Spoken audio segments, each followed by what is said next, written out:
What's up, good people? It's been a while, but I'm here. So I hope everyone that is paying attention actually heard from Harris her economy agenda, what she wants to happen if she becomes president. It's going to blow your mind that she is bold enough to literally tell you that she wants a full blown communist regime.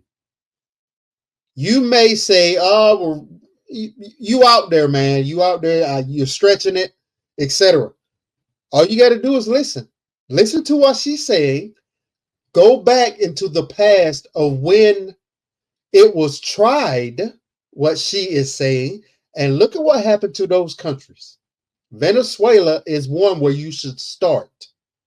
What she is saying about price control, she says gouging, but price control and giving $25,000 to new homeowners or home buyers, all of that was tried in Venezuela. There's been other countries, but Venezuela is one where I suggest you start. And not necessarily $25,000, but you hopefully you're getting what I'm talking about. I want you to hear what she has to say first, and then I'm gonna get into a few things. All right. So our country has come a long way since President Biden and I took office. At that time, we sadly remember the millions of Americans that were out of work.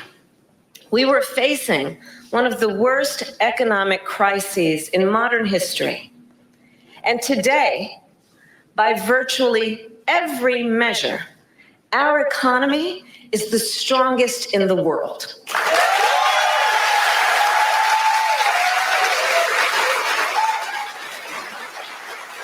We have created 16 million new jobs. We've made historic investments in. So you heard what she said. Strong economy. And they created what she said, 16 million new jobs is what you heard it. I want to show you something. All right, people. So since they like to fact check people, let's do the same thing to her. All right. So this is budget.house.gov. And I want to read you something. Fact check. Biden misleads on job creation statistics. Okay. The May job report showed alarming signs in the labor market. The household survey data, the part of the jobs report data that looks directly at American workers, showed that 440,000 more Americans became unemployed, a sign that the labor market may be beginning to deteriorate in the face of raging inflation and skyrocketing interest rates. President Biden released a statement in response to the May jobs figures, praising his administration's so-called job creation numbers.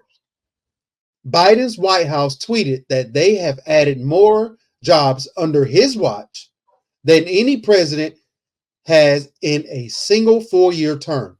You also heard her say they created 16 million jobs. Now, again, let's fact check.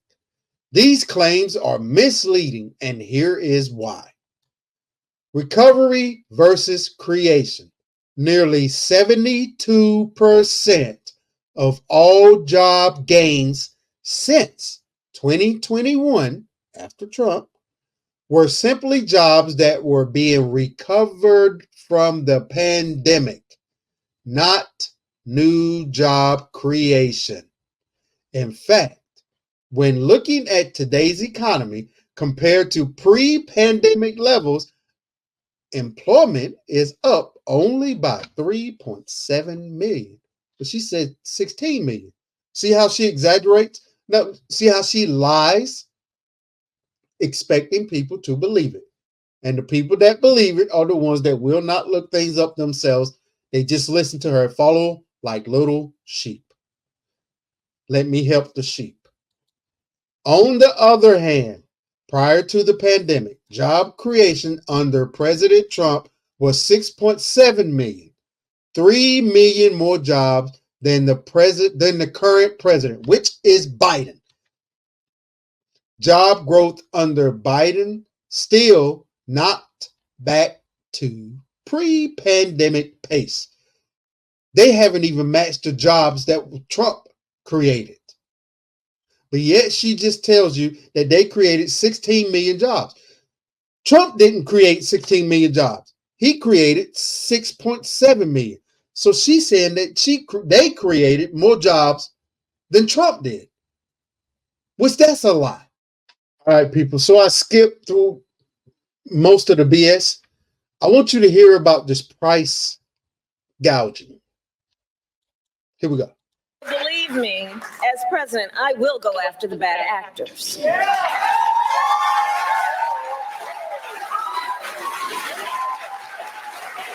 And I will work to pass the first ever federal ban on price gouging on food. My plan will include new penalties for opportunistic companies that exploit crises and break the rules, and we will support smaller food businesses that are trying to play by the rules and get ahead. Basically, it's called control. Price control is what she's talking about. Capping the price. Now, this is people from her side. Now, listen to what they have to say. And David, on this matter of economic policy, the Vice President is also proposing the first ever ban on price gouging for groceries. This is something I know you took particular issue with. It polls well with swing voters, but economists say the underlying reasons why prices are higher, it's a more complicated argument. Yeah, I mean, she has some good policies in this package. I think the child tax credit is a good thing. She wants to deregulate housing so we can get more homes.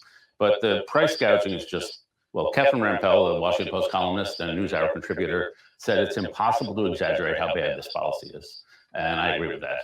And Catherine had a good line that if your opponent is calling you a communist, maybe don't lead with price controls. And so price controls create shortages, they create black markets. We've seen it happen in Venezuela, we've seen it happen in the Soviet Union. Price controls just don't work. What's worse about that, first, it's trying to address a problem that does not exist. Grocery prices, inflation has been less than 1% for the past year. It's over. We had a surge, but it's over. The problem does not exist. But the real core problem is it expresses a level of economic illiteracy, which is kind of surprising in a responsible Democratic candidate.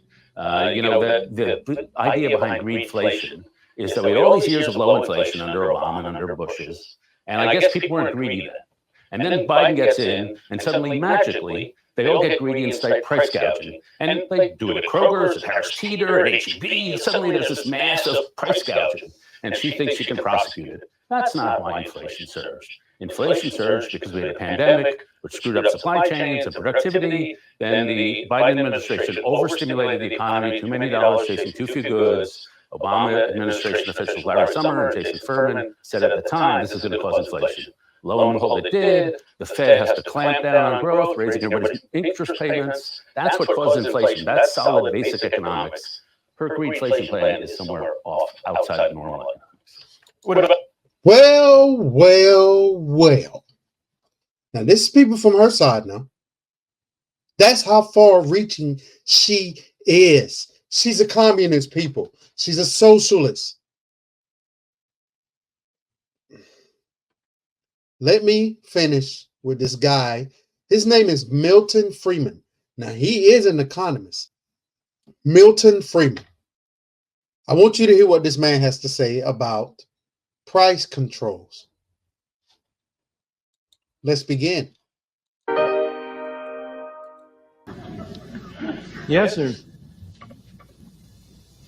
My question was economists have been speculating the issue of reestablishing price and wage controls. I guess you just commented on that. Would you like to elaborate on that a little further? I am afraid that the chances that we shall have price and wage controls are unfortunately not negligible. It is a device that governments have repeatedly resorted to try to cover up the effects of their own policies. It is offered as a cure for inflation. It is not a cure for inflation. It has never been a cure for inflation. It is an alleged cure that is far worse than the disease, because its effect is to repress the symptoms, to repress the consequences of the more basic force. I always say that if you want to analyze wage and price control, the simplest analogy that brings it home is to think of a kettle on your stove in which there's water, and the water is boiling.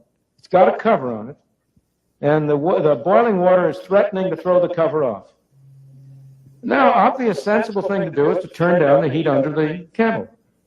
Another thing you can do is to take a brick and put it on top of the kettle, and at the same time turn up the heat. That is precisely what President Nixon did in 1971, when he simultaneously put a brick on top of the kettle by freezing prices and wages, and at the same time launched on a more expansive monetary and fiscal policy, which turned up the heat under the kettle. And what happened? The lid of the kettle blew up. You held it down for a little while, and then you had a 12%, 13% inflation. That has been the experience every time, not simply over the last 20, 30 years, but for 2,000 years. Emperor Diocletian tried the same thing in Rome 2,000 years ago with identically the same results. So I have nothing but a negative opinion about wage and price control. Milton Freeman said it. He's been around for a while. I don't think he's still alive. I'm not sure. But it's been tried in multiple places, and the exact same results came out.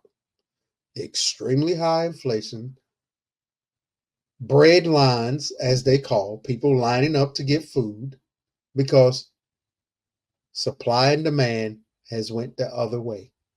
There's more demand than there is supplies because they capped everything. And you know, at the end of the day, you know who's not going to be worried about it? Them. The people at the top. They are not going to care. They got what they want. Full control. So if that's how you want to live, go to Venezuela, go to Cuba, go to these other places that are experiencing this right now and see what happens. And then come back here and vote for her. People.